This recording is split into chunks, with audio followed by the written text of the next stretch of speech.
Welcome to Works in Process, the podcast that asks the hows and whys behind creative work. Take a ride with me, designer and educator George Garastegui, as I learn from my guests there's no one way to being a creative, but endless possibilities fueled by passion, determination, and of course, process.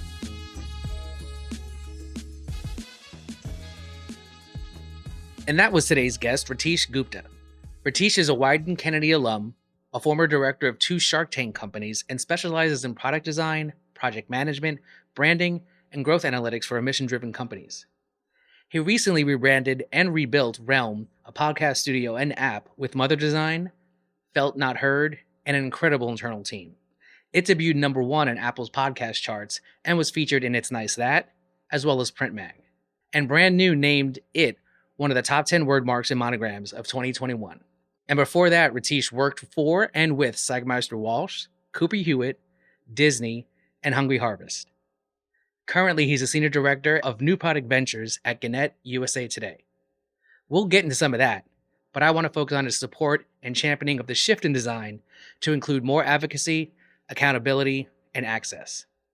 Ritesh has been helping change the landscape with his volunteer work at Where Are All the Black Designers, a nonprofit design advocacy organization, and with his upcoming venture as founder of Useful School, a useful, fun, affordable 10-week product design virtual program catered to the people who need it, ushering in more diversity, autonomy, and practicality into the profession. Ritesh, welcome to the Works in Process podcast, man. Thanks. Happy to be here. Yeah, thank you for carving out some time of your soon-to-be very, very busy schedule. Thank you. I really appreciate it. So I want to get into all your branding and design career, but first let's do a rapid-fire Q&A session. You ready? You got it. Let's do it. All right. So first is a series of this or that questions. Coffee or tea? Tea. Okay. Toast or a bagel? Bagel. And specifically, it has to be a plain bagel, not toasted. Ooh, plain, not toasted. Yeah, I got to get a baseline. Whenever I go to New York City bagel spots, I have to understand the basics before I start putting on a bunch of accoutrement. You know what I mean? Okay. I got you. Branding or product design? Oh, come on now. They're basically the same thing. I'm gonna keep it a little. I'm gonna make it a little spicy. I'll say product design. Volunteering or founding? Oof, it's another difficult one because I'm really in the space right now. I would say founding. Cool. RGB or CMYK? RGB actually has given me a lot of problems in the past, especially when we try to convert it into the printing landscape. So I'll keep it also spicy. I'll say CMYK, but my first love is RGB. Got it. 50-50, a little bit of both. Yeah, a little bit of both. It depends on the situation. Got it. Of course. And so now quick word association, right? So the first thing you hear when you think of these words. Creativity. Necessary. Determination. For some reason, the first word was obvious. Cool. Business. As usual. Failure. Welcome. Community. Action. Education. Representation. Mistakes. Welcomed. Skills. Soft. History. Unlearn. Opportunity. Impact. Accessibility. Required. Future. People of color. And last but not least, process. Roller coaster. Nice. I like these both little things because they're kind of instinctual. There's not really a time to react. There's just time to answer. I know sometimes we want to make it perfect, but I think some of the things are just, it gets us loose before we gotta get into really what you're all about. And most of the time when I'm interviewing people, right, I don't really know you, and it's a way for us to kind of break the ice. So thank you for that, right? And so now I think I want to really get into a little bit of your origin story, and I want to learn about your introduction into art and design. Where did you grow up, and were you a creative or an artsy kid? So I grew up in a town called Temecula, California, which for some reason is referenced a lot on SNL. I don't know why, but they always have references to Temecula. So it feels kind of good, but also reminds me of where I grew up. And I actually didn't really like where I grew up. There weren't a lot of kids that looked like me. I was like only one of a couple of brown kids, specifically Indian Americans, all through 12th grade. So it wasn't until UCLA where I actually saw a lot more folks that looked like me. I was a creative kid. I grew up playing a lot of music. I started out playing trumpet, but I used that as a pogo stick and I broke the bell, and my mom was super pissed. So then she said, all right, well, if you want to continue doing music, which I wanted to, you're going to have to find another instrument, and we're not going to pay for it. So the school luckily had an oboe, but everyone in my class was really annoyed by the sound I was making from it, because it's kind of an annoying sound, especially when you're first learning, and it gets only really beautiful when you become an expert. Then I moved on to bassoon, and the person that I had a crush on in middle school was not into that at all. And so I moved relatively quickly away from bassoon, and the jazz band was actually having auditions for bass guitar. So I switched over to bass, played that in jazz band. And then I found a really big love for drums. And I've played that up until this day. I was in the drum line, played competitively, doing competitions all over California. And I played tenor drums specifically, which are these kind of six drums. And they're about 30, 40 or so pounds that you wear in the front of you, but it's really, really hard on your back. But I fell in love with it. I got addicted to it, and continued playing drums through college, where I ended up becoming kind of a section leader, drumline captain at the UCLA marching band, played at all these football games. And I was able to be really creative. We were able to have fun with what we're playing, performing, all the emotions and everything. You really want to connect with the audience and look right in their eyes and really connect emotionally. So that was a lot of fun. When it came to creativity professionally, though, it was not actually something I ever considered. I mean, we like to joke in kind of the Indian Desi community that you only have like three paths of life, and it's pretty true for a lot of traditional Indian families. And the three paths are: number one, a doctor; number two, an engineer; and number three, a failure. And so for me to grow up in an environment where I was encouraged to do creativity, but it was more or less relegated to a volunteer activity or as almost like an afterthought, I never really actually considered doing and pursuing any sort of creative field until I realized that I can make money doing it and a good living, as well as knowing that I can make impact. So knowing something that I make that my parents would use or know exactly what I would make was really important to me. Not only for that validation, you always kind of want validation whenever possible, especially with parents within Indian families. You're always trying to please your parents and your family. So it was really kind of a long journey for me to realize that I was more suited for a creative role, specifically with visual and other sensory design. And that didn't happen until well into college. That didn't happen until I started in advertising. And it didn't happen until I started having mentors kind of come to me and say, you could really kill it in the space. Just keep going and I'll help you. So, with that, did school or family play a larger role in you becoming a designer, or were you kind of self-taught? My parents actually were a big inspiration for me. They're both serial entrepreneurs, and they actually work together, which is very rare for entrepreneurs. Not only do you have one entrepreneur in the family, but I had two. And not only did I have two, but they're my parents. And not only that, but they actually work together. They're actually partners. And they invent companies and spin them off and all that kind of exciting stuff. So the creativity really came as inspiration from them. School, I didn't really learn too much about being creative. I was an economics major and also did accounting, and I took the once in a while kind of class that could have opened my eyes, but because my family was pretty diligent about what I was studying, I couldn't spend a lot of time like learning some of the classes that I wanted to really take. UCLA has a great design and media arts major, and I was really interested in it, but I wasn't able to pursue it, and I didn't really know too much about it. So it was probably my family, number one, just as an inspiration to take risks. And then number two, I actually started an entrepreneurship organization on campus. And when I started creating the ads and figuring out how to target the college students that we wanted to be part of the entrepreneurship organization, once I created the organization and wanted to figure out how to target them through media and writing on chalkboards and guerrilla marketing, writing on the sidewalk at UCLA and all that stuff, I realized I really had a knack for it.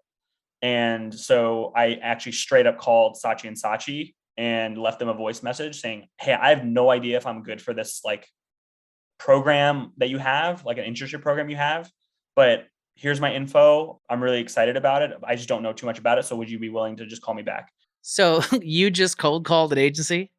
I just straight up cold called Saatchi and Saatchi. I have this personality where like I'm not super afraid of walking up to somebody or cold calling somebody, even if they're quote unquote unreachable or can't talk to them for some reason. Like I just have a drive in me to do that. So with your cold call to Saatchi and Saatchi, was that your first creative job or did you stumble into something else? So it was actually my first creative role. I was an intern and I did it for about a summer. And at the time, their main client was Toyota. I was an account management intern. And 2 weeks into the role, I said, I'm bored. Can I switch to a different department? HR was somewhat open to the idea, but I just really kind of paved my way in. So I just kind of happened to meet some folks like in the strategy world as well as the creative side. They were on different floors. So at the time, account management was on the fourth floor, and the creative teams were on the second floor, and it was dimly lit. So the creatives could be quiet and do their magic. And so I was always like interested in that. So one day I just went down there. They were working really late at night. I was grinding on a project, and I just happened to go down there on a Razor scooter that they had around the office. And I met who at the time was basically the head of creative, Andre Le Masurier. I asked him, I was like, hey, I'm about to get ordered dinner and some snacks. Do you all want anything? And he and some of the folks that he was managing and like were in the office grinding on a project were like, yeah, dude, I would actually love some corn nuts, and not just any corn nuts, but I want like these barbecue corn nuts. So a fellow intern and myself, we went to like 3 or 4 different gas stations in the area to like find these damn corn nuts, because I really didn't want to, I didn't really know who these people I was talking to at the time were and their position and stuff, but I just didn't like want to disappoint them. So we busted our asses to try to find these corn nuts, and luckily I found them, and he was like super impressed. He's like, are you serious? I was like kind of joking. So what happened there was, I mean, there's obviously a lesson of just like, it's not always bad to work late, because other people that are working late with you, like they might be just willing to talk and like want to just like gab. You never know who you're going to talk to. So always take that leap and that initiative if you're down. But number two is I just like asked them, I was like, hey, what are y'all working on? And they said that they're working on a huge campaign for Camry. It's one of the biggest campaigns they've worked on. And they started telling me some of the issues that they've been having. And I said, I could help with that. Like, oh, you need to write some copy lines. You need me to research facts and give you the sources of those facts. I'm an economics major. Like I can totally do that. So eventually the creative team, like I started working with them on the second floor rather than on the fourth floor. I was still getting my account management work done, but they just like started advocating for me. And then at some point they actually advocated for me to extend my stay for another couple of weeks because they needed me on a project. So I'm really grateful for that kind of experience. On the flip side, the data analytics team was on the third floor, and that's where the kitchen was, and it was relatively loud and stuff like that. And I saw one Indian dude, and he was the only Indian dude that I saw in the building. And I walked up to him and I was like, hey, Indian, like you're Indian. Like, can we like talk about that? Like, you're the only person I've seen that's, kind of this company. Like, I would love to talk about that. Like, what is it like and stuff? And I think he was a little thrown off by like my energy. But he was really open. He was like, yeah, I mean, I'm on the data analytics team, and I am one of the only folks here, but it's like really creative and interesting. So that's where a light bulb went off. And I said, oh, I could be Brown. I could do account management and like deal with clients and like put together decks or whatever needed to be done. But I could also do strategy, and I could help out with data, and I could help with copywriting. And that's why I like started really falling in love with like that kind of intersection with all that stuff. So it seems like a lot of like kismet moments happening, right? And it seems like between the fourth and the second floor, the third floor, like there's little moments of finding yourself. When did you consider yourself a creative? I feel like I could consider myself a quote unquote creative once I had an official job where like creativity, I was doing something creative like 80% of the time. And what that essentially meant was I probably considered myself to be a creative or creative when I went to Wieden. That was my full-time role. I was very creative. I was able to be really creative at Saatchi and Saatchi. I was able to be very creative at Deutsch, but Wieden felt like I had made it. I went across country. I got the offer. I went across country within a couple of weeks, settled down in New York City. I was at fucking Wieden. And I was meeting all these amazing folks. And that's when I felt like I was a creative. I mean, it seems like the ability to put yourself out there and be in the room and notice that sometimes being there late at night puts you in places where there's a comfortability factor. There's all of us camaraderie. We're all achieving the same goals. So we're no longer looking at each other as like, well, you work here and I work there and I do this, but also your ability to take the initiative to find those barbecue nuts where it's like you're going to make sure that at least you're going to put in all the effort to try to find them, right? Maybe you don't, and that's okay. But the fact that you did probably also puts you on that extra level where people go, this person is going to go that extra mile for the project, for the team, for that. You're cold calling Saatchi and Saatchi. You're going across country to, Wieden+Kennedy. You're working with Sagmeister Walsh. You're working with Mother Design, right? You're presenting at brand new conference. Like these are not small feats, right? What do you think has helped you get to that level? Because I think there's a level in there. We don't all get to do that. We get to do maybe one of those things. And it seems like you've been lucky enough and fortunate enough to kind of do a lot of those things. So there's a lot of advice and insights I can kind of give related to that question. So one anecdote I'd like to share that kind of helps answer your question is that one time I was at a job interview for an agency. And at the end of the interview, I actually gave the interviewers a MTA card, a subway card. And the card had it had money on it. It had a one subway ride. I think at the time it was like $2.75. And like for a ride, plus the cost of like the card itself was like $1 or something like that at the time. So around $4 per card, which is expensive when it comes to like just giving out a gift, especially when you think about it as a business card. But I had my contact information stuck on there with like a sticker, kind of makeshift. And it had my contact information on it, of course, my name, my phone number, my email address, and some sort of tagline. So something along the lines of like, whenever you're in a pinch, use me. And so the idea was that when the interviewer ran out of subway rides on their card, they could remember, aha, Ritesh, like he's super useful. And they would be able to like use the card that I gave them whenever they're like in a pinch, because there's never a good time to run out of a swipe or money on a card, especially for the subway. And you see the F train going and leaving the train station. You're like, fuck, I should have put more money on it. So it was like those types of things that I started doing with people or for people that started setting me apart. Now, I do want to be clear. I did not get that job. I actually was not right for it at all. And they told me straight up, like, come back when you have something different. And I'm actually fortunate that I did not get that job, because I would not have been happy. But the point being is that I'm now in contact with the folks that I gave those cards to, and they remember that. So that's one example. When it comes from making the jump to Wieden to working with Sagmeister and Walsh and Mother, there were a couple of experiences between them that I want to kind of highlight. I'm a huge Shark Tank fan.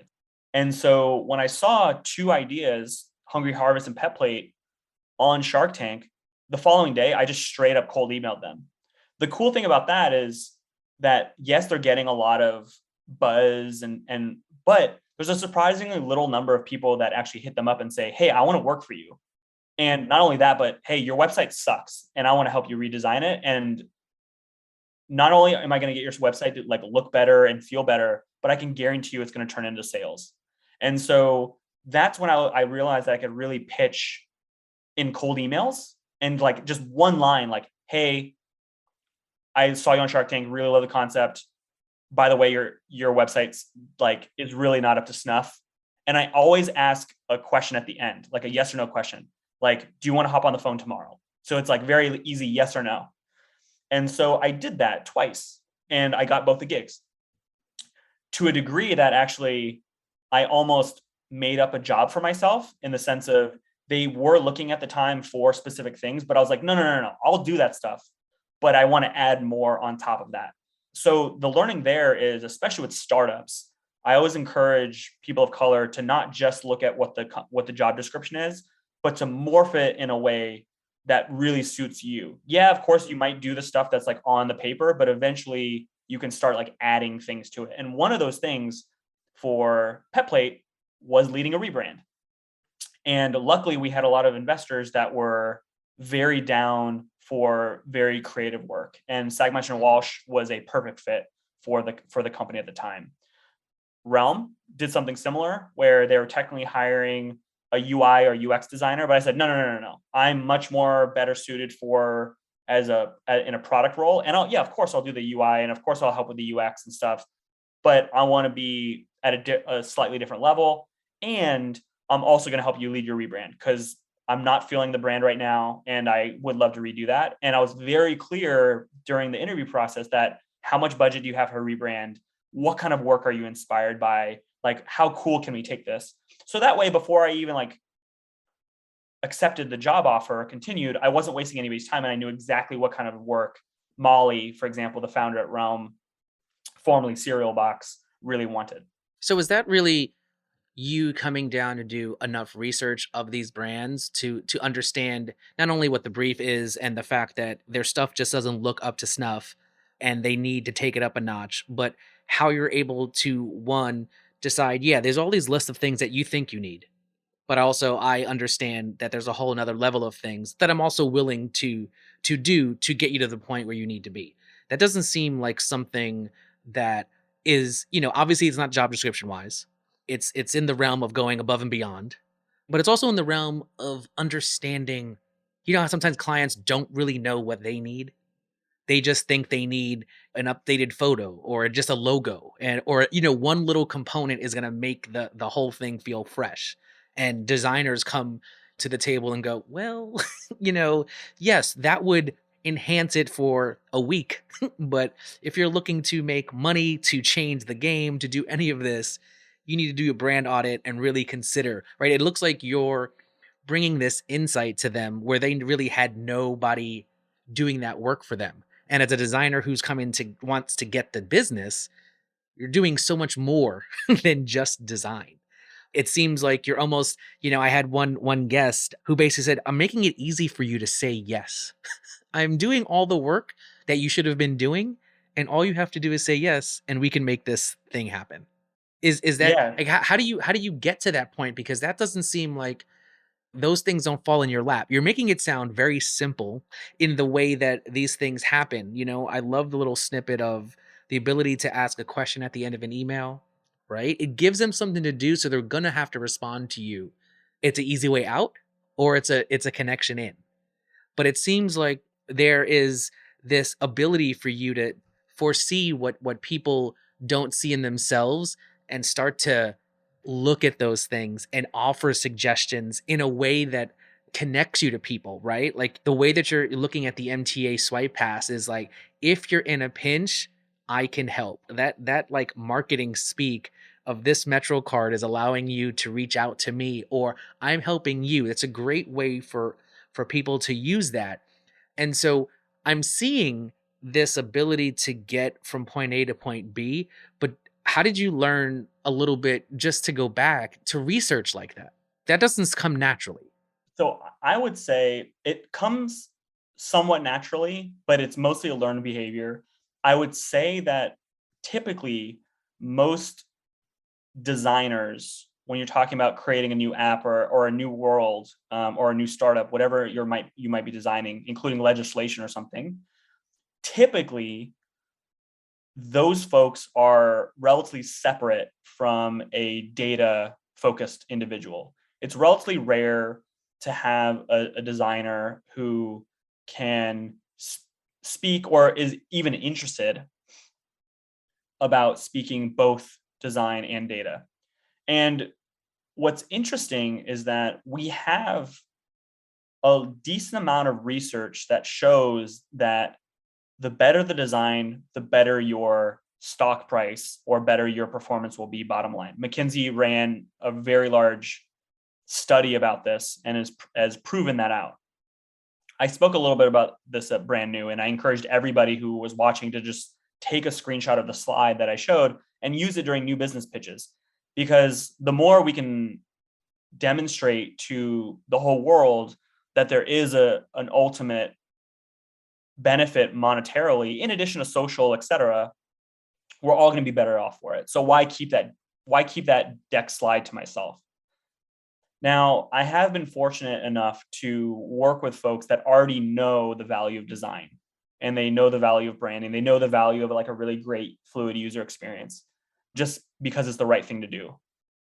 And a lot of the founders that I've worked with and the folks that I've collaborated with, they understand how frustrating it is to have a poor user experience, like an onboarding flow that's asking too many questions or a site that's loading longer than 3 seconds, any of that stuff. So they do know the value of design intrinsically, but to be able to go to a team, especially folks that control where the budget goes, to be able to say, I did an A/B test and it increased conversions, like signups on a checkout page, by 10%. And that means at our current rate that it's going to equal another $333,000. That's a really powerful and really exciting thing that a designer is able to say. So they don't have to just rely on some of the stuff that's typically design is typically known for, related to beauty or fluidity. But now we're able to also talk about it from a monetary point of view for the people who need to hear about the monetary point of view.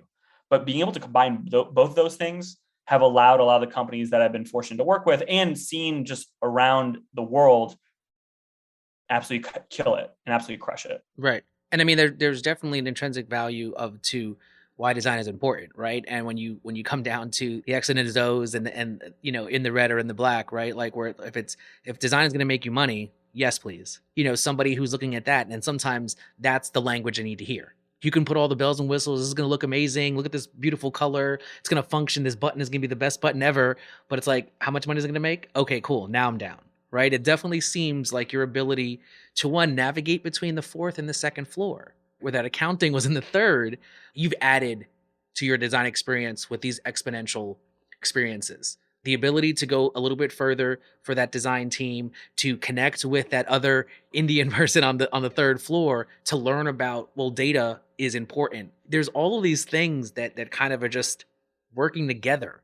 And it's funny because it seems like there's a lot of similarities from what you've been doing with larger, well-known agencies and some of these small startups. Can you give me one big similarity or difference that you see working from a startup or working for a large company? So the main similarity that I see, especially with the places that I've been able to collaborate with, like Sagmesh and Walsh and Mother Design and some of these other folks, contrary to historical relationships, the incentives have really been aligned. We're not trying to make work just for an award. The similarity between these agencies as well as the startups of both being like emotionally vested in the success of a company is something that has huge interest to me. And that's one of the reasons why I really love working at mission-driven startups and consulting for mission-driven companies and things like that, even as little as type consulting, because of that kind of symbiosis, I guess. Mm-hmm. Traditionally, the incentives have been very misaligned. An external partner might just be interested in creating like really creative work. The startup is really trying to raise money and doing whatever they can to like show really positive investor metrics. But now those two worlds are evaporating and they're becoming like one. So that's a similarity that I've seen, but in the past it's been very different. And you started touching on what we're going to shift into, right? Mission driven. And it might have been probably 2 years ago in 2020, in the lovely June, when I think I first just learned about you because of the Where Are All the Black Designers conference that happened, right? The virtual conference that was just that awakening that everybody needed to come back to, dealing with originally Cheryl Miller's stuff, and then Maurice Cherry's stuff, and then Mitzi and Garrett. So this ongoing unfortunate thing, that where are the diversity in an industry that's been going on for this long? How did you get introduced to Mitzi and Garrett and to become a volunteer as part of that movement? So when the conference was happening, the first conference that is, I tried my best to offer interesting or additive information in the chat. The chat was blowing up. That was crazy. That's not even including when Roxane Gay showed up as the special guest. I'm talking about before that. People were going crazy. And it was both Black folk and non-Black folk. And because I'd done a little bit of research in this space, taking AIGA and Google design census and presenting that, and I had some slides, I was able to pull a little bit on that. So as interesting discussions were happening from the panelists and the moderators, I was able to drop in some of that stuff into the chat, and people seem to enjoy it. And I realized that evening, after the conference had wrapped up, that there was this pent up kind of need for the community to do more, needed moderation. Mitzi and Garrett needed some support. They wanted some support. And so I reached out and ended up becoming a volunteer, mostly because I wanted to help, and I didn't want my assistance to be some sort of one-day conference and then ghost type of thing, as actually has happened with a lot of non-Black folk. And so I knew that the organization had a lot of staying power, and the other volunteers really welcomed me with open arms. And I'm proud to say that we had our second conference last year, and it went off great. We had even deeper discussions, that some of the discussions that we wanted to touch on more from the previous one, and we had some really amazing panelists. I was fortunate enough to moderate an ally-focused panel discussion, which we felt was important for allies to hear, while still centering Black folk. That was actually a very difficult conversation, because the way where the conversation went from one of the panelists, it became a little difficult. So luckily, I was seeing in the chat that people were respectful of how I was approaching the topics that came up, and that re-energized my interest in helping. And I realized that I'm relatively good at helping somebody, even in a public space, somebody that might be vulnerable, and thinking on my feet. And that's when I realized, wow, I just really want to keep going with this. And I wasn't even doubting that I would stop being a volunteer or anything like that before the second conference. This just got me even more fired up. So we have a lot of really exciting news coming out, hopefully in the next few months, about the future of Where Are the Black Designers. Mm-hmm. And I just, as a viewer of that particular panel, I definitely can understand how to navigate sensitive topics and be respectful to all the people involved, and also stand your ground, right? And make sure that you're not gonna kind of acquiesce to anybody who's been doing it for a long time and just be like, well, that's the way it is. You're challenging respectfully, and also trying to teach and hopefully get through. And sometimes in a moment, it's not something that is you're able to take in. Hopefully that individual was able to like think back and be like, oh, I understand. And that's all we can do, right? Is to kind of like just bring it up, because if we don't bring it up, then it systematically just continues to happen. So I definitely think your ability to think on your feet, but also feel that support that was happening in the chat, to be like, you're going the right direction, where you're not trying to call the person out, you're trying to support, but also forcefully enough to be like, this is kind of a big deal. We need to address this situation, right? And so anybody who was listening to the conference probably knows, so we don't need to go into it, but that was just definitely something that kind of sparked my interest too, because I think that's a very hard thing to do. It's easy to get frustrated and maybe take it to a place where it doesn't need to be, especially in a public forum. And I think that was just another interesting thing, and the fact that it re-energized you to kind of be like, the work still needs to be done, and what I'm doing is helping support this larger mission. As I kept on doing research for you to kind of like dig into some questions, like we mentioned before, I always want to, ask my guests things that are not necessarily the same things you're going to get. I don't want to ask you the same question that this other article asked you, but I think I read I think it was your Dieline article feature where it says that you mention that you mentor other designers, which I think is awesome, but really that you focus on typefaces by BIPOC creatives. So here's a two-part question, sort of. How important is that to you?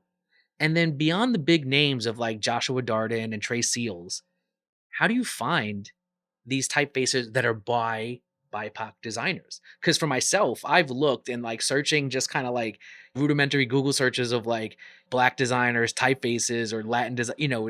It's not easy to find.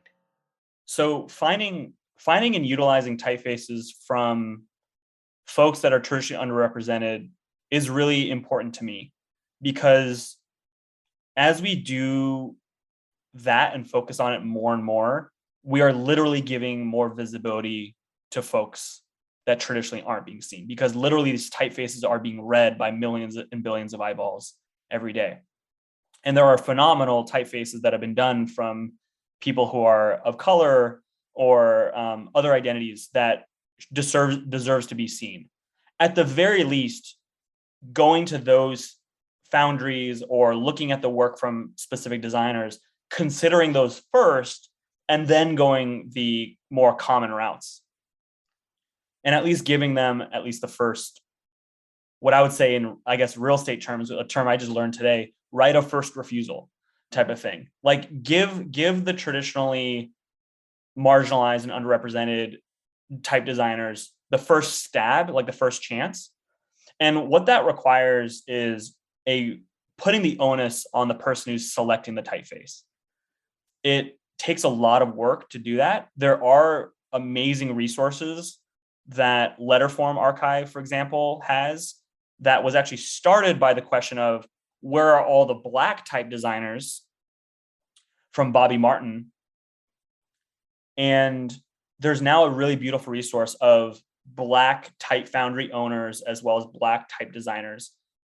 Trey Seals from Vocal Type is obviously on there.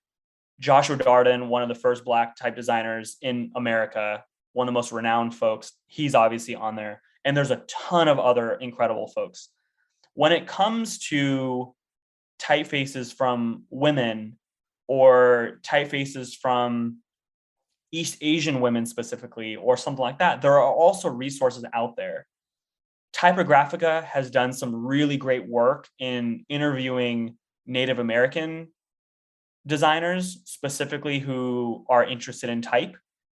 And those are other great resources. So the onus is really on spending the extra, I would say, double the time that you think would consider finding a typeface. If it takes you traditionally 10 or 20 hours to find a typeface, consider around 40 hours to go that extra length to find the fonts that feel good and feel right for the project.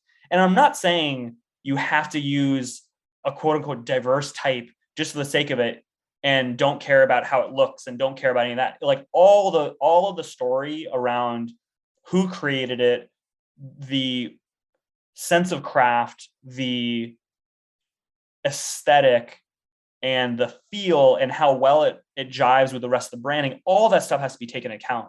So I would start with the identity of the designer first, and then move on to the more literally aesthetic decisions and go from there. So that's one thing that I would love to do. And the onus also is on the client. If there's a client that they're a type designer might be working with or typographer is working with, it's also up to them to say, talk to me about the fonts, like teach me a little bit about typography, because, and I talked about this during Type Directors Club, when a layperson types in cool fonts or beautiful fonts or something like that, there's very poor resources out there that show up on the first couple of pages of Google search results. So the layperson traditionally doesn't know about East Asian like specifically Filipina based fonts or something like that.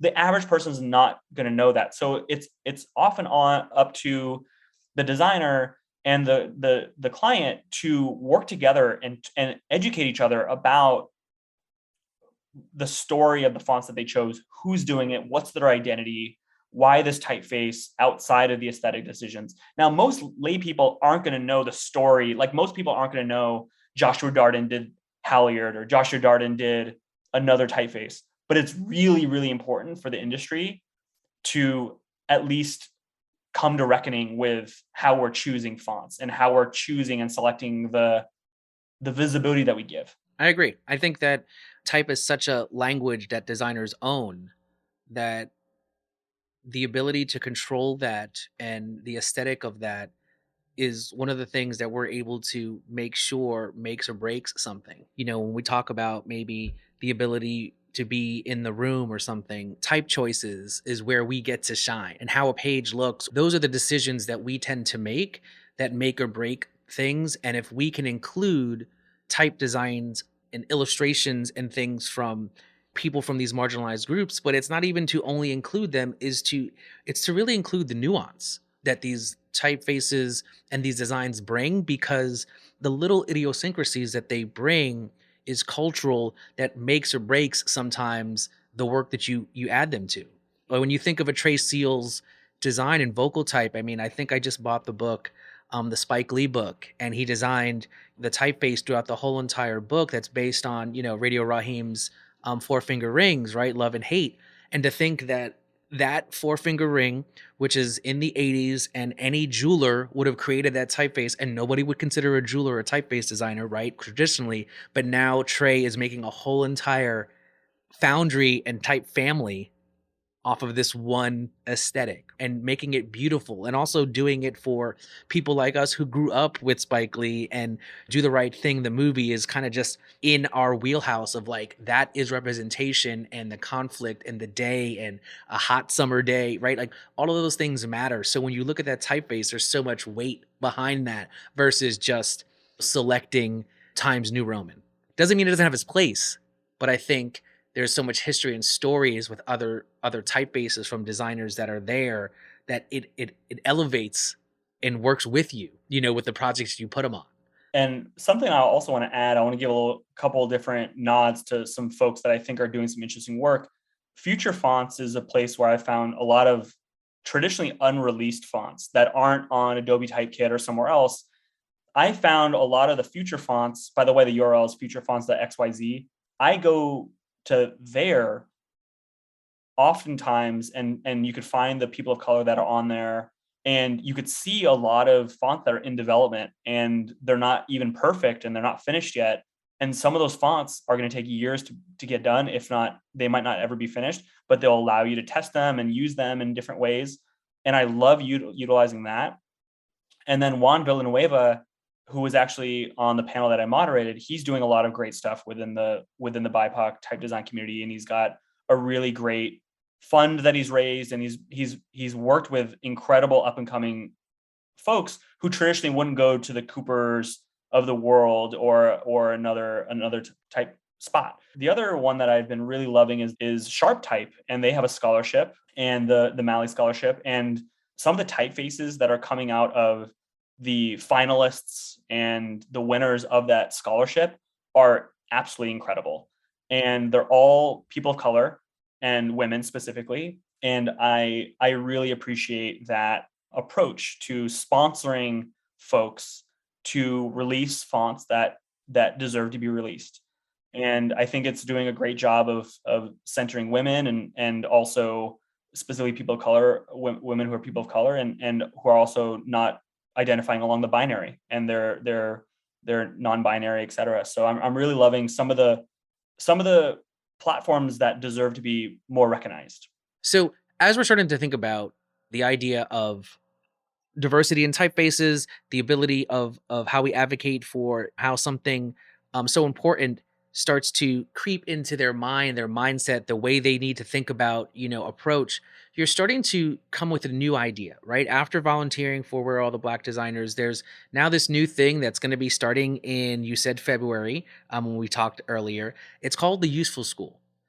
How did the idea of the Useful School come about? So after I did my talk at Brand New in 2019 in Las Vegas, I talked to two individuals, and both of them were really hype about the stuff that I was sharing and the kind of changes I was kind of advocating for within the space. And one of those folks was named Forrest, who at the time was the chief creative officer at Wolf Allens. And he was there to do the keynote about the Uber rebrand. And like, I was fanning out like crazy. And to talk with him and have him give me a really big nod towards saying literally, Ritesh, you better do this. Like, I know things aren't like super clear at this point about like specifically what you want to do, but you better do this. Like, you better help push some of these ideas that you're talking about. The other individual that was really hype was DeRoy, who's from Hyperact. And for full transparency, that was an agency that I've been trying to like work at or work with forever. So for him to be like also a speaker and me able to finally speak with him and him giving me some love for what I was saying was awesome. And so as I continued in the conference, Forrest and I continued to stay in touch at the after parties in Las Vegas, and we really became really, really good friends. And I eventually came to this idea of, can I do the following? Can I, as the main individual, create impact where there's more representation within the design industry?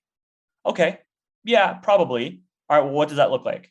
Well, I started thinking through some ideas, but the one that really stuck with me is an online platform that taught Zoom classes and to help people who are not in the industry enter the industry, and to help the folks that are currently in the industry to thrive, meaning get promoted, salary increase, open up their own studios, what have you. And where it really became interesting was that I wanted to be as accessible as possible. So I wanted the price to be literally pay what you can, which I had never seen like in some sort of like online school or anything like that. So it was pretty radical at the time. I'm a pretty big Radiohead fan, and I'm a fan of some of the bands that have done pay what you can for albums, but have never really seen it done in the school space. And then, of course, I wanted to center people of color. That's what I was talking about. That's what a lot of folks were really giving me like a lot of nods. And so I said, okay, I'm going to do practical classes for people of color. They're going to be 10-week Zoom classes. And the price, you tell us. It's pay what you can. And if you can't pay, don't worry, somebody will cover the tab, whether it's another individual or it's a company. I mean, that's amazing. I mean, like you said, I don't think I've seen a pay what you can model for education, right? There's always a strict, this thing costs X amount of dollars because we need to pay and, make sure we monetize this. And what I'm hearing is the idea that the monetization of a concept is not the important part. It's the who needs to get this knowledge is really the important part. And we'll figure out how to monetize that, with the support from other people to help fund this, or just allow people to be totally transparent and honest with what they can afford. One of the things I did notice, right, is this online platform that you're talking about focuses on product design, as that is a very specific type of design, right? Not advertising, not graphic design. What was the decision-making process that took you to go to that specific route when you're looking to give more people access to the industry? So number one, it was a space where I had a lot of experience. I built my first app with a really awesome set of folks that I knew from college a long time ago. I knew I loved working with engineers, and I knew I loved UI. And I've been kind of doing that through all my experiences through that as well.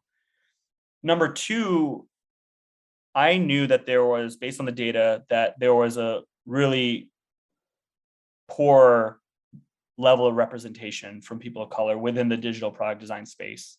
specifically in the US. And I also knew that a lot of digital product designers can make a decent amount of money doing it. There's obvious value to digital product design. It's a core part of the product. And not to intellectualize it or get wax poetic or something, but I really wanted to have the products that we use every day be built by people who also use the products every day. And I wanted there to be more representation specifically within that space. And then the kind of cherry on top was once I started sharing the idea around with folks, they really loved it too. I knew that I had a lot of folks in my network that were down to come aboard and speak. And I also knew that there was people really cheering for me from the sidelines, even people who aren't digital product designers.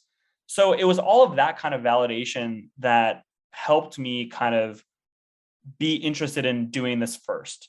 Could I have done a branding class first? Sure. I have just as much experience, you could argue, if not more, in that space. But I had to make a decision. And I said, you know what? I'm going to try digital product design for all of those reasons. And what's great is that branding has the process for me to choose digital product design. I could have easily done branding as well. And I know just as many folks in that space and have been getting just as much support. And so I'm happy to say that I'm very seriously considering doing other classes outside of digital product design, including branding and other related fields. Well, that's great. One of the things is sometimes you have to make a decision, right? It allows us to be like, sometimes the deadline is what makes us stop working, right? We have to hand it in. We have to submit something, right? And making a decision, I think, is like that is a really important one, because I think the world we live in today, everything is kind of in our hands. So product based is kind of maybe the first place we understand design. And then these other things are what are ancillary parts of it that we learn about later. But the intimacy that we have with our phones or our tablets or our computers is really where design has its most impact. The other thing I really cared about was being really specific about the quote unquote product market fit, if you want to use that kind of like entrepreneurship lingo, where I didn't want to drown in opportunity in a way. I didn't want to like just go so broad that people didn't really know where this kind of school fit in. So it was really important for me to see, let's say, okay, these are practical classes for people of color and they're for beginners and advanced folk. And I want specifically to focus on a sliver of the creative industry. At this point, I'm not ready to be able to say these are practical classes for people of color and they're 10-week creative classes on Zoom. I'm not ready to say that, cast that wide of a net. I want to be as specific as possible. And as I'm getting more and more interest and putting folks on the wait list for other classes, that helps me kind of manage the growth. And that's smart. I think trying to tackle too much would just make this not feel impactful. And I think that's one of the things you keep on saying is, right, like how in design can you create impact? And I think focusing on something that maybe other people haven't is where you find your niche. And doesn't mean that you haven't done all these other things, obviously, but this is the opportunity that presents itself and makes sure that you stand out. And I think the best part of it is the name and the idea that it's practical. It's about function. It's about making sure somebody either gets that interview, understands how to connect with people, learns something directly, right? It's not about theory, it's not about this, right? And sometimes you just need that course, that understanding that really just gives you that bridge, that connection to here. This is what can happen if you do these couple of steps, right? And sometimes practicality is something that we don't always offer, as an educator, right? We're kind of like always wrapped up, for me, in the idea of there's practicality, but then there's also all these other, soft things that are all work together, right? And I think there's the focus that you started to bring up is to make sure that this is a specific thing that I'm talking about, and this is what you're going to get out of. And I think when you look at the website and you read kind of, a little bit of the breakdown, there is clear goals in what you're going to achieve, which I think makes it very simple to understand why this is different and important for that group of people. So even though, we're saying that, right, and I'm an educator, right, and we're talking about how we like to teach, right, so I caught something on your write-up, right, like, hey, sure, we'll teach you this stuff in design school, but we'll also focus on the stuff that they don't teach you. So I know because there are many institutions where learning can't cover every nuance of the fast paced tech world. What do you think are some of the things that institutions and education really don't teach students? So there's a variety of things that are in the useful school curriculum that I think are way outside the wheelhouse of a traditional design education. First of all of the classes are trying to center people of color as much as possible. So we talked about typefaces earlier. I want to challenge folks to be creating projects like, for example, an invoice that they can bill other clients that only uses typefaces from an identity that they identify with. And I think having that nuance of the process is very different from a traditional design school in that way. The second thing is we're going to be teaching a lot of the practical things, like how to do deceptively simple things like answering an email from a recruiter, the difference between an external recruiter and an internal recruiter, who oftentimes have very different incentives for wanting to reach out and hire you. I've been burned multiple times in the past where I had dealt with a lot of predatory recruiters. Well, where they'll ask me, how much money are you making right now? Or like some other insignificant things that actually make it worse for me when I actually continue on in the field, like when I continue on in the interview.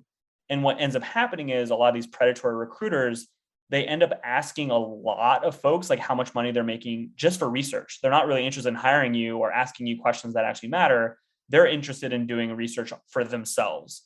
And once I realized that, I'm like, shit, I'm going to tell as many people as I can about this type of work that is happening in the industry that's predatory, but also racist and excluding POC and causing POC to, when they are interested in pursuing a creative field, to get really turned off.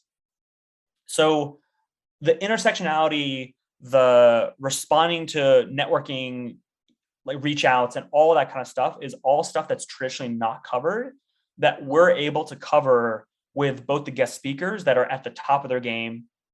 For example, Mitzi, who works at Spotify, Armin Vitt, who leads Brand New, all these folks that can offer really practical info on how to get a job. So for example, Armin, who knows about literally every rebrand that's happened since he started, he can offer really practical knowledge of what are some people of color that you like to mention to the students who have like really killer portfolios, like how have they branded themselves and who do you like from a branding point of view. Mitzi can walk through how she got her first job. Like at Spotify, that's like no simple feat. She's also an incredible Black woman, and like having students be able to see that they're successful Black women in the tech space doing creative work is really, really powerful. So having her talk about what is the case study that Spotify recruiters asked about, like what were some of the questions that folks should prepare for, this kind of stuff isn't really shown in an easy to access way on YouTube or anywhere else. Like this kind of knowledge should be pay what you can. This type of thing should be available to as many folk as possible. Now, so we're starting with these kind of 20-person cohorts, but I would like to really expand this thing in a really big way. Wow. That definitely seems like something that just personal experience is what's going to bring the elevation to what the people who are part of this, first cohort, the access to the people that you have, but also the experiences that they're able to bring. It's like a perfect moment of, because you've been able to work together with so many larger companies and keep these relationships, because you have this ability to just kind of like innately cold call and ask the question. And some people are just too scared to ask, right? Because of fear of just not getting the right answer or fear of rejection. You seem to just be like, well, if they say no, they say no, but I'm going to ask anyway. Those are definitely, I think, the benefits for something, especially like this, that the practical nature is really going to come from that, right? And I think, like you said, that's probably the thing that most educational institutions can't offer because they're just systematically in a different mindset. They're not really coming from working individuals in the field at the moment. It's a little bit, these people are a little bit distant. It's always good to have a little bit of both, like support from the people working in the industry currently, and then the traditional, a little bit more of just, systems thinking that helps support some of those things. So considering, obviously we're talking about access and opportunity, what other ways do you think the industry and schools can support this kind of education outside of these traditional systems? Yeah. So, and before I answer that question directly, you're selling Useful School. Great. Like, I want to take the class. Like, if you want to sit in with when I'm pitching sponsors, like companies who want to sponsor and stuff, you're more than welcome. You're making this thing sound great. And we're hiring for you for sure. So I think there's a lot of things that traditional institutions can do. There's a really big need for us to rethink the entire curriculum that we've been teaching for 50 plus years. So Dory Tunstall is doing some great work at OCAD. There's a lot of divestment and unlearning going on in some of the Southern California schools. There's a lot of interesting movements going on. However, based on who I've spoken with, I've been on multiple video chats. I know a lot of folks in the future of design and higher education community. And these are folks that are administrators, faculty members, professors, all they run the gamut, who want to really actively change what we're teaching and everything. And what I'm realizing is there's a really high number of folks that are very resistant to the change. This is everything from how we're teaching to what we're teaching to who we're centering, and a lot of folks within institutions not being willing to move, much less move at the pace that we want to happen. There are lights at the end of the tunnel, like I said, Dory Tunstall and a lot of these other folks that are really pushing, but there really has to be major changes. So what I would recommend for some of the individuals that are working at these institutions, especially the people of color, Useful Schools here. Like, if you want to help out in any sort of way, whether monetarily or teach a class, that's obviously doors are definitely open. I would obviously say, like, advocate very strongly for unlearning and redoing a curriculum. Even if you've done the same curriculum for even 1 or 2 semesters, have honest conversations with the graduates of the class and ask them what are things that they wish were in the curriculum. What are the things that they actually hated? Don't do it when the students are actually students, because there's obviously a conflict of interest. But when you're talking to the alumni, people who just graduated, be a steward. Like, reach out to them, and not in a non-spammy way, and make sure you're getting the really active feedback. Because if we're not getting feedback from the people who have gone through our classes or something, and we're teaching design, we're hypocrites. If we're not actually taking into account the feedback, and everybody wants to do that, whether you're an artist who's creating stuff at MoMA or creating practical classes, you want to be getting feedback from folks and getting a pulse. So if you're not doing any of that, and you're not completely fulfilling the loop and just doing whatever curriculum you just know has been done, you're really doing yourself a disservice and the institution as well as the students. Agreed. I think there needs to be a lot of homework done for people to do that, and I think part of that is to act like educators are not the end all who know everything. There's always learning. I love that I learn from my students about some topics that are new that I have no idea about, and they put me on, right? I think that is one of the best parts of being an educator, is being accepting and willing to learn about this, because as the fast-paced tech always changes, we're always not going to be the ones who understand the new things going on, because it's really not created for us. It's created for that younger generation who is actively pushing it, working on it, and they're doing iterations, right? Like, when you talk about Spotify, right? Don't they talk about, like, every 2 weeks they're just doing updates, things that you don't even notice are happening. They're doing it because they're understanding users and adjusting for that, right? So I think for us in that fast-paced world, we're not going to work at the speed of every 2 weeks, but the idea that we do need that feedback, and we do need to consider adjustments and nuances, and it's tough. But I think that we got to go back to the idea of why we're doing it in the first place, is to make students prepared for what they're going to be dealing with. If we do that, I think that puts us in a better position. Absolutely. And I would also say that radical change on the financial end has to be done on the institutional end as well. Of course, there's loans. Many of them are predatory. there are income share agreements where you don't pay a single dime in the beginning, and then after you graduate and get a job, you end up paying some of that money back. Those are also relatively unregulated and predatory. And so what I would like to see is more models that are alternative versions of payment that aren't so predatory, because being able to do that is going to be it is going to give institutions similar application pools that Useful School has, where because we have that financial barrier essentially eliminated, and it's truly putting the power in the hands of the individuals, with of course, the support from sponsors and individual contributors, we're able to attract heavily marginalized and deeply underrepresented populations to be part of Useful School. And we're welcoming all ages as well as identities, which is really exciting. So what I'm seeing in the applicant base on Useful School is a whole different world from the applicant pool and the public data that I'm seeing in a lot of the ACAD design schools. It is a totally different ballgame, which is very exciting for Useful School to be able to help some of these ACAD schools conquer some of these challenges.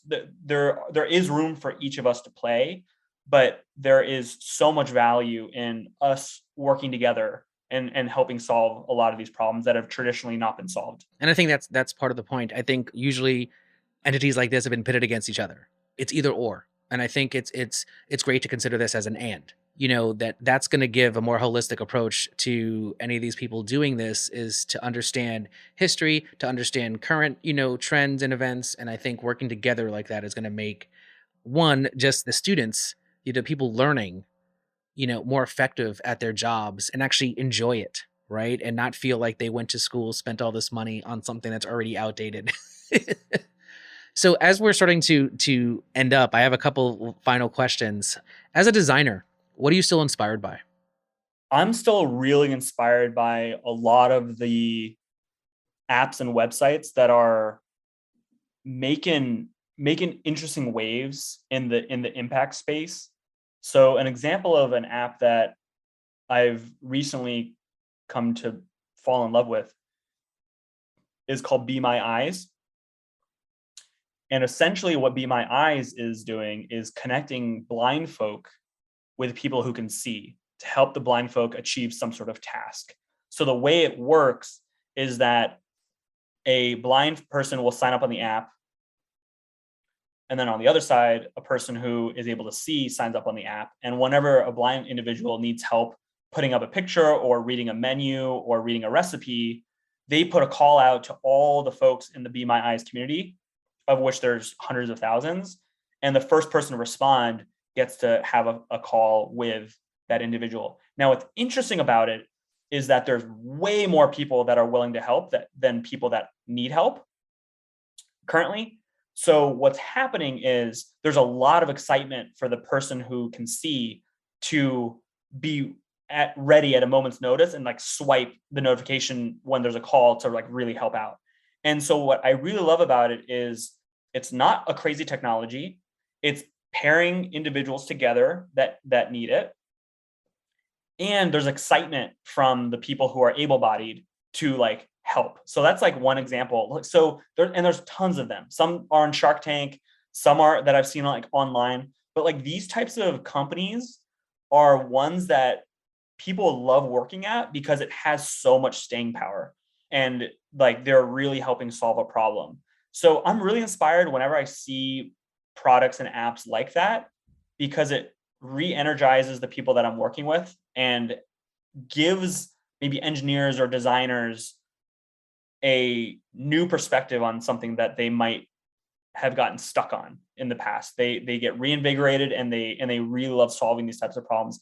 And you can make money doing this type of stuff. You can make money running these types of companies. So it's really important for you as in the audience who's listening to not only come up with an idea, but come up with the business plan, come up with a business model that you think could actually support it, rather than only relying on angel investors or VC money to give you money. Try to start making money immediately rather than waiting for millions and millions of folks to get on the app. That's one thing that I get really excited about, is apps and startups that are able to monetize and make impact and not rely on external funding to grow in a big way. Now, I'm not saying Useful School is going to turn away investors or anything like that.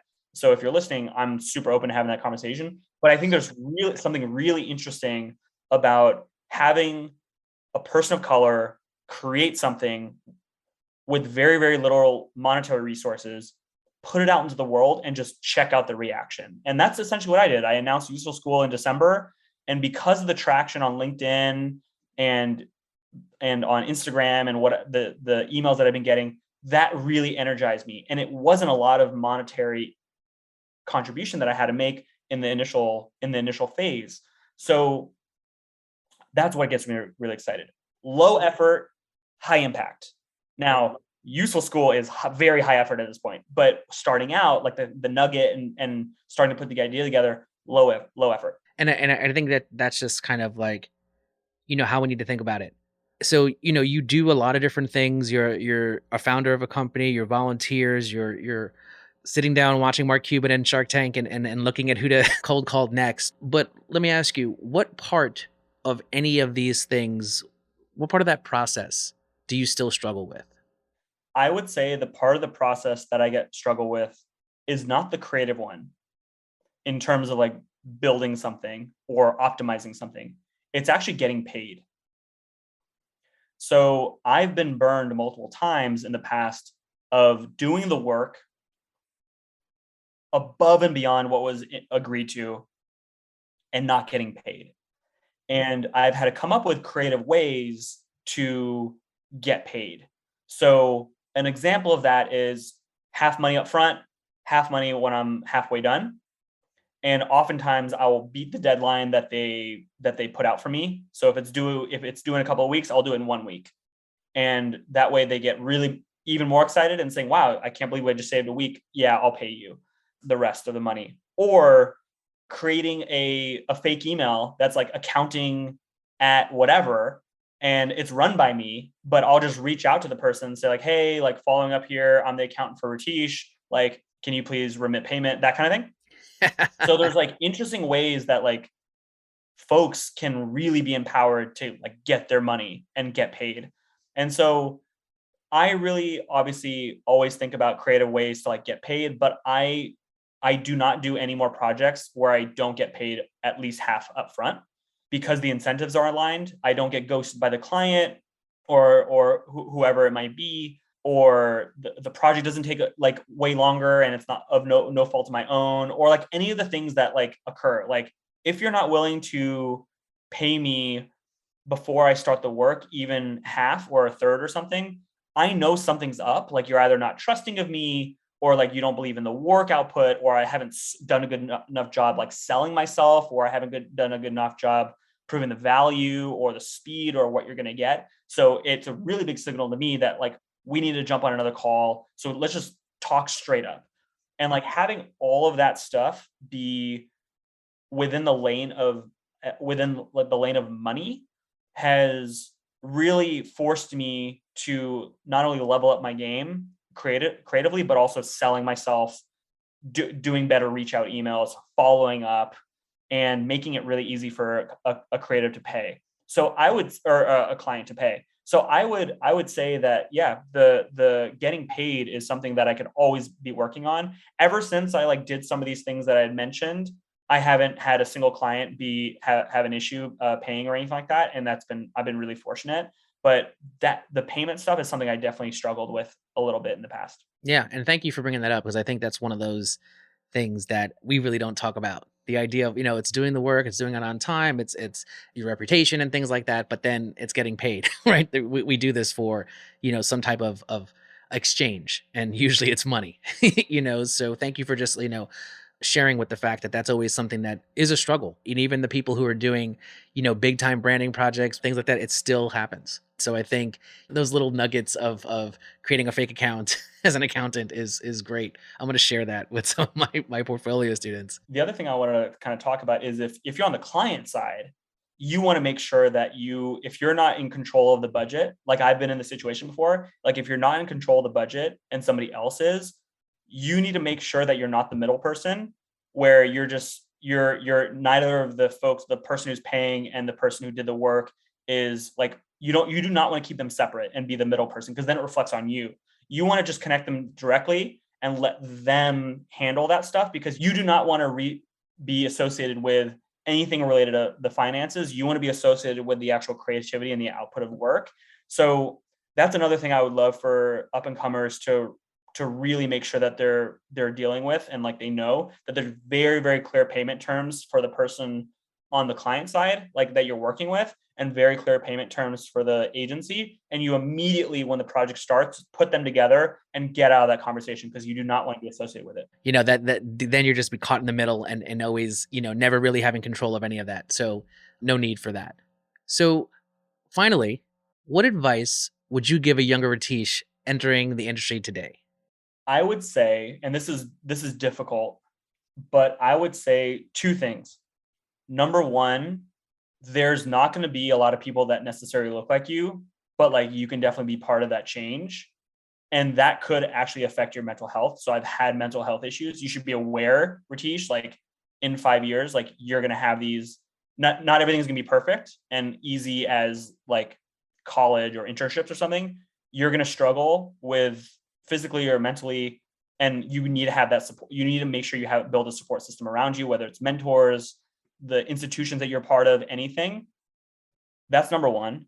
And number two, I would say that you want to work backwards. Like, what do you want to be able to say in like 5 years that you accomplish that would make you really happy, and just work backwards from there. So for example, like if you'd love to work at a mission-driven startup or for like an online school or something, do what you can today to like plan out what those things you're going to build in order to like make that happen. And if that requires you going to the company or the organization or the institution and say like, hey, I'm not asking for a job right now, but in 5 years, I would love to work with you. I know it's a really weird thing to say, but I'm reaching out now, and I just want to know, what are some of the steps you recommend I do to like get the opportunity to work with you? And it's a very heavy question.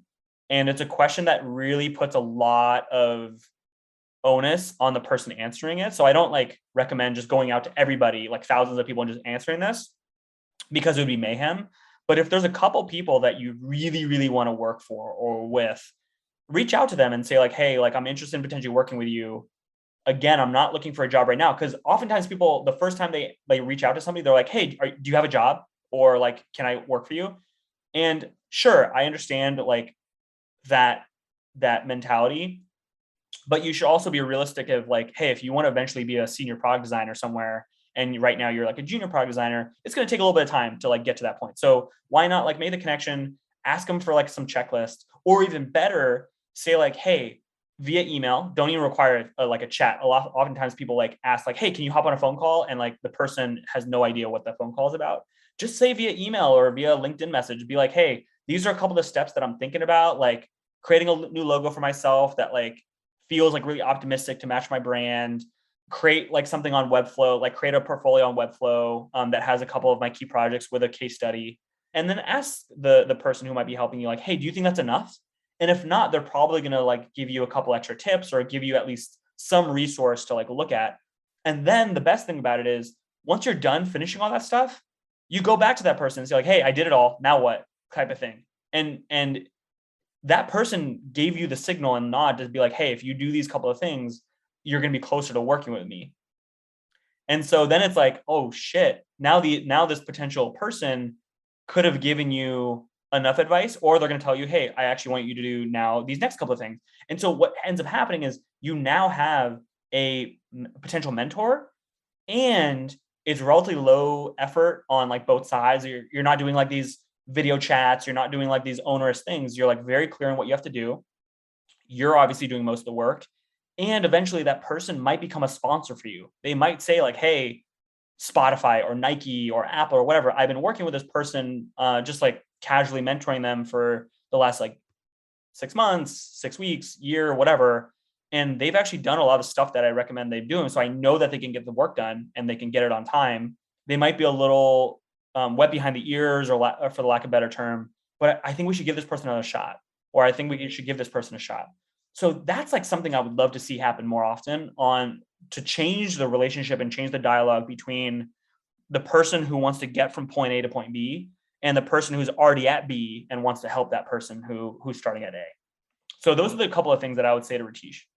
Nice. It seems like, once again, practical advice for something, and putting a lot of the effort on the person who's wanting to gain the information and making it easier for that, like you said, that person who's in point B to oblige. Where if it's low stakes, it's a lot easier. And I think one of the things I want to take away was this: cold call emails with a question, giving that idea that it needs to be answered, either negative or positive, but it needs to be answered, right? Which I think sometimes if we just open end and don't really give the other person a job to do, they'll just be like, okay, cool, it was a good email I got, and they don't know how to respond. Giving them a clear question gives us the opportunity to actually create a one-on-one. Well, they ask me a question, I have to answer. Even if I don't want to be part of this, at least I'm going to give them that satisfaction. And so lastly, can you tell our listeners where they can find out more about Useful School, you, and ways that they can support? Yeah, absolutely. So you can find Useful School on the interwebs. So we've got www.usefulschool.com, super easy. And Instagram is usefulschool.com, DOTCOM. And if they want to reach out to me directly, they can just hit me up via email, Ritesh, RITESH, at usefulschool.com.